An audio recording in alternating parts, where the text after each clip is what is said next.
Hello everyone. Welcome to week 6 of English 3 Diploma 3. I hope you're all well and you've been staying safe and healthy. It's beautiful spring weather in Australia, a lovely sunny day, but it's a little bit windy. This week we'll be talking about graphical user interfaces and doing some grammar work on permitting. Just a quick outline of what we'll be doing today in our video lesson. First, a review of our previous work. Then we'll be going through the objectives of the lesson, followed by our work on graphical user interfaces. And then we come to our language part, where we're looking at the grammar of infinitives and verbs of permission and assistance. And then we'll practice these new skills that we've learned.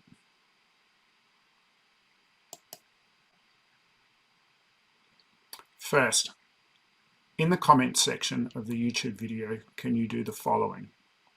Write a sentence that communicates something about your favorite operating system.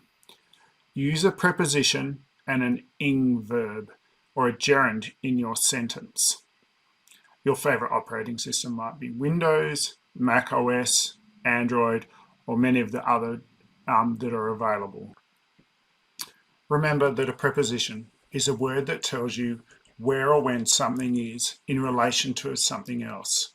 These might be words like after, before, on, under, inside, and outside. Remember that a gerund is when we use a verb and add the ing sound and it acts as a noun. You'll remember this from last week. If you have any questions, please be sure to contact myself. Now for today's learning objectives. After this video lesson, you should be able to identify the target vocabulary related to the GUI topic. Most of this you already know from your use of computers. You will also be able to identify and use the target grammar to explain the GUI of a personal computer.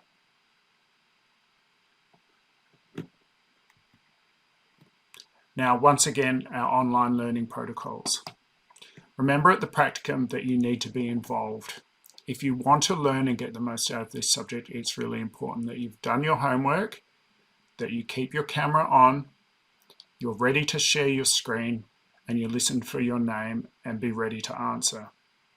This is how we learn, and especially now that you're adults, adult learning is a little bit different to when you're at school, and it's really important you contribute. I would really like it in the practicum that if you know an answer or you want to answer, please feel free to just share.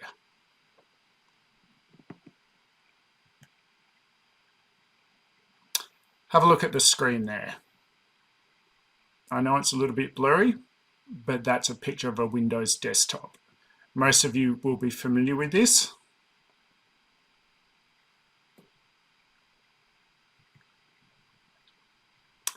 Some vocabulary to go with our Windows desktop. Now, all of these words come from real objects in English, but they've been adjusted to apply also to the things on a computer screen in the GUI. The first one is window, then icon, menu, system tray, taskbar, submenu, desktop, button. Make sure you know what all of those words mean in relation to GUIs or computers, and write a quick definition down and be ready to share on Tuesday. Here's another example of a GUI. I'm not sure if everyone's using Windows-based computers or anyone's using Mac-based computers, but this is another example of a GUI. Some of the terminology is a little bit different, and some of the icons are a little bit different. See if you can find any differences between the two.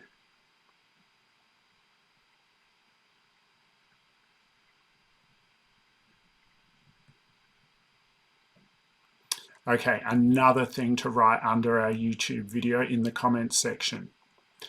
Go back to the Windows desktop and answer these questions about its features. What does the Start button let you do? How do you delete files permanently? Which feature lets you see which files are stored on your PC? This is all stuff you know how to do, but I want you to practice explaining it in English. Remember to write sentences.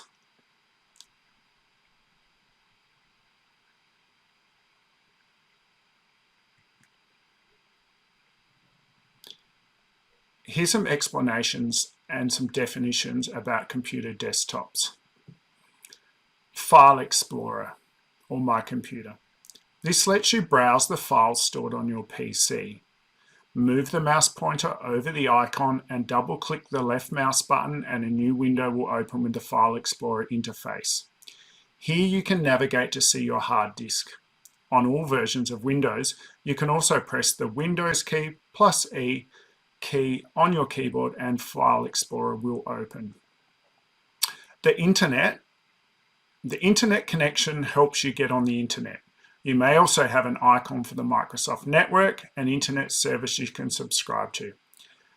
The internet icon and the internet connection is a little bit different these days. A lot of this was set up when we had dial-up computers. Fortunately, we all have broadband now.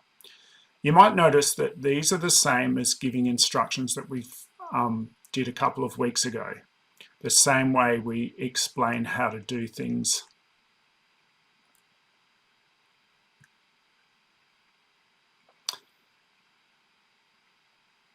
Study this.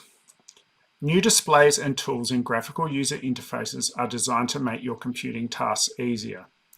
We use the same verbs for using these displays and tools as we use for giving permission and assistance. These verbs are often used to describe such interactions: allow, enable, help, let, permit. There's certain rules we need to know about using these infinitives and whether to use two infinitives at the same time. Let is used as a verb in this structure. Verbs plus the bare infinitive as part of the object. When we use the word allow, enable, and permit, we use these verbs in this structure. Verb, possibly S, plus the to infinitive as part of the object. When we use the word help, it can be used with either the structure, the verb plus the bare infinitive, or the verb plus the to infinitive. This will make more sense when we have a look at some examples. Here's an example to help you understand how we use these. Think of the question, what does a GUI do? You don't need to write the answer down to this, but it might help you. Just form a sentence. Whether we use the bare form of the infinitive or the to form depends on which verb of permission we are using. Remember, our verbs of permission are things like apply, let, permit. For example, a GUI lets you use a computer without knowing any operating system commands. Here we use lets, so we don't use the to form. We just use the bare form of the infinitive. In the second example, a GUI allows you to use a computer without knowing any operating system commands.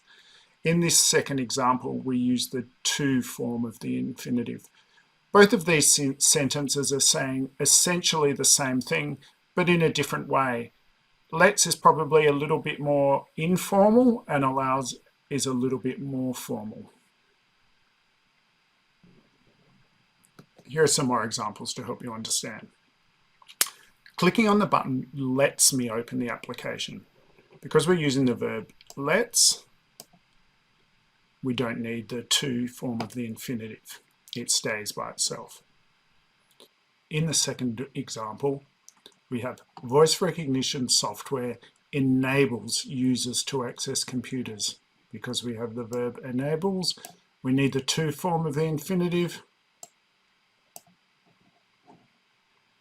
The third example is doing your homework allows you to get good grades. Remember this, everyone. Allows is our verb, so we need the to form. The last example on this page is access rights permit you to adjust the file. Because we have the verb permit, we need the to form. Help. Help's a different form of a verb. When we're using this, just as an example so you know, when we use the word help as a verb, we can do the following. The assistant helps me understand the functions, or we can also say the assistant helps me to understand the functions. We can use the bare form with the verb by itself, or we can use the to infinitive form where we add to. Either are correct. After the pronoun you. Here's your practice. Please be ready to share these answers on Tuesday. Pause the video if you like so that you can write them down and answer, and I'll move on to the next slide.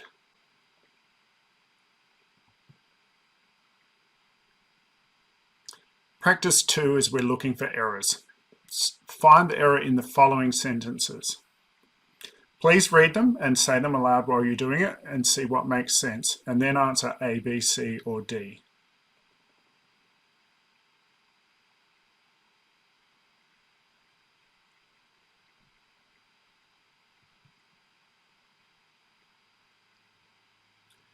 Now we're moving on to informal computer users and formal computer users.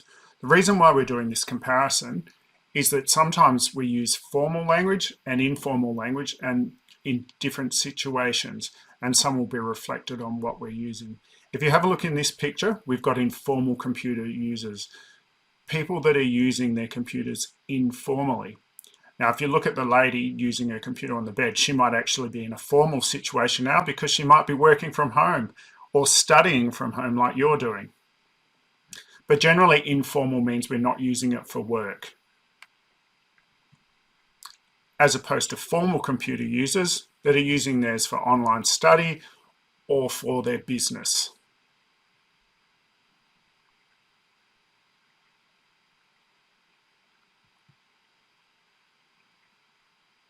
We have a scale here from informal to formal, and you can see that the language we use runs on a scale from help being informal, permit being formal language, allows roughly in the middle, let, and enable. Now this isn't always the case. Sometimes these can be used in formal or informal situations, but your choice of language will help determine how your language is interpreted by the listener and what you mean to say. Here's your third lot of practice. Now you will see you can use a lot of the words in here. You just need to remember whether it's a bare infinitive or a to infinitive. But think about a formal or informal situation that you're using the language in and use which word you think fits best in there.